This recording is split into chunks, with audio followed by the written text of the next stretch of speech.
કેશોદમાં ફૂલકાજળી વ્રત રાખનારી યુવતીઓ દીકરીઓને કરી શિવપૂજા। લગ્ન જીવનમાં સુખ શાંતિ જાળવી રાખવાની કામના સાથે આ ફૂલકાજળી વ્રત કરવામાં આવતું હોય છે। કેશોદમાં પવિત્ર શ્રાવણ માસના વિવિધ તહેવારો અને વ્રતને શ્રદ્ધા અને આસ્થાનો મહિનો ગણાય છે। કેશોદ શહેરના વિવિધ શિવાલયોમાં વહેલી સવારથી જ ફૂલકાજળી વ્રત રાખનારી ઓમ નિષ્કર મહાદેવાય નમો નમઃ। આજને દિવસે એટલે કે શ્રાવણ સુદ ત્રીજ, શ્રાવણ સુદ ત્રીજને બુધવારે આજે ફૂલકાજળીનું વ્રત છે।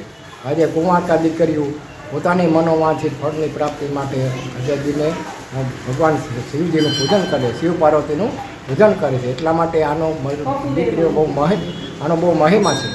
શ્રાવણ સુદ ત્રીજને બુધવારે નિષ્કર મહાદેવ મંદિર। Story report by Jagdish Yadav, Junagadh.